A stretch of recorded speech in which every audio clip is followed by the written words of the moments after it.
রাতের অন্ধকারে ঝাঁকে ঝাঁকে গুলি, মুহূর্তের মধ্যে রক্তে ভিজে যায় মধ্যমগ্রামের রাস্তা। টার্গেট ছিলেন শুভেন্দু অধিকারীর ঘনিষ্ঠ সহযোগী চন্দ্রনাথ রথ। আবাসনের কাছেই বাইকে চেপে এসে হামলা চালায় আততায়ীরা। পরপর গুলিতে ঝাঁঝরা হয়ে যায় গাড়ি। লুটিয়ে পড়েন চন্দ্রনাথ, রক্তাক্ত হন চালকও। তারপর সিনেমার কায়দায় এলাকা ছেড়ে চম্পট দেয় দুষ্কৃতীরা। কিন্তু পালানোর পথে ফেলে যাওয়া বাইক, ভুয়ো নম্বর প্লেট, বিকৃত চেসিস নম্বর আর সিসিটিভির একের পর এক ফুটেজ, সব মিলিয়ে সামনে আসছে সুপরিকল্পিত অপারেশনের ভয়ঙ্কর চিত্রে। মধ্যমগ্রামে নিজের আবাসনের সামনে জীবনে ইতি চন্দ্রনাথের। তার গাড়ি দাঁড় করিয়ে বাইক আরোহী দুষ্কৃতীরা পরপর গুলি চালায়। ঝাঁঝরা হয়ে যান শুভেন্দুর আত্মসহায়ক। গুলিবিদ্ধ হন গাড়ির চালকও। আপাতত গুরুতর জখম অবস্থায় হাসপাতালে চিকিৎসাধীন। খুনের আগে চন্দ্রনাথের গাড়ির পিছনে ছিল দুটি মোটরবাইক। তার একটি এয়ারপোর্ট ২.৫ নম্বরের কাছে আবর্জনার স্তূপের মধ্যে পড়ে থাকতে দেখে উদ্ধার করা হয়। বাইকটি পড়ে নিয়ে যাওয়া হয়েছে মধ্যমগ্রাম থানায়। তদন্তে উঠে আসে গুরুত্বপূর্ণ কয়েকটি দিক। বাইকটির নম্বর প্লেট একেবারে নতুন, নাটও অস্বাভাবিকভাবে নতুন। তাই পুলিশের সন্দেহ নম্বর প্লেটটি জাল। চেসিস নম্বর ঘষে মুছে দেওয়া হয়েছে এবং রং করে ঢেকে দেওয়া হয়েছে।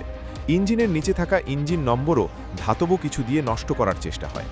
ঘটনাস্থল থেকে ৫-৬ কিলোমিটার দূরে পাওয়া গিয়েছে বাইকটি। ইচ্ছে করেই ফেলে যাওয়া হয়েছে বলে অনুমান তদন্তকারীদের। ৪ চাকার নিশান গাড়িটির ক্ষেত্রেও একই কৌশল। নম্বর প্লেট ভুয়ো, চেসিস নম্বর নষ্ট।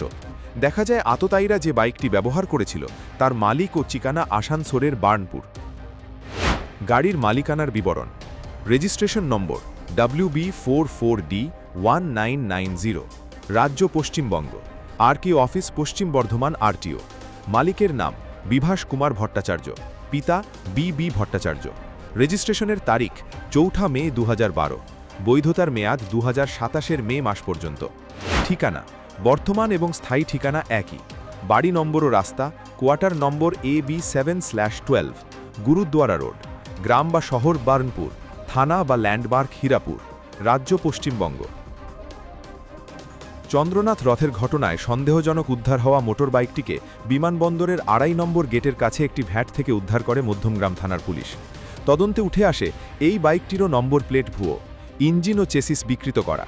বাইকটি আসানসোলের বার্নপুর এলাকার এক ব্যক্তির নামে নথিভুক্ত। পশ্চিম বর্ধমান আরটিও থেকে নথিভুক্ত করা হয়েছে। সেলের ইস্কো স্টিল প্ল্যান্টের কোয়ার্টারের ঠিকানায় রয়েছে গাড়ির রেজিস্ট্রেশন। বিভাস কুমার ভট্টাচার্য নামে এক ব্যক্তির নামে এই রেজিস্ট্রেশন ২০১২ সালের ৪ মে করা হয়। লাইসেন্সের বৈধতা রয়েছে ২০২৭ মে মাস পর্যন্ত। যে ঠিকানায় এই রেজিস্ট্রেশন সেই ঠিকানায় গিয়ে জানা যায় বিভাস নামে কেউ সেখানে থাকেন না। ২০১৪ সাল থেকে সেখানে থাকেন ধরমবীর কুমার। সেলের ইস্কো স্টিল প্ল্যান্টে কাজ করেন তিনি। यहाँ हम 2014 से रहते हैं। क्वार्टर का एड्रेस क्या है? ABG 7/12 गुरुद्वारा। आपका क्या गाड़ी है कोई? गाड़ी मेरे पास जो है वो WB38AC 4485 मेरा है। बाइक हाँ, ये हम तो 2013 में लिए हैं। विभास भट्टाचार्य बोल के कोई यहाँ पे रहता था? ना कोई नहीं, कभी किसी को बाइक बिक्री की है आप? ना हम नहीं वही की। इस क्वार्टर के एड्रेस पे कभी कोई बाइक लिया आपको ऐसा कुछ नॉलेज है? ना कोई नहीं, विभास कुमार भट्टाचार्य को आप जानते हैं? नहीं जानते। आप कहाँ काम करते हैं? ये ISP में।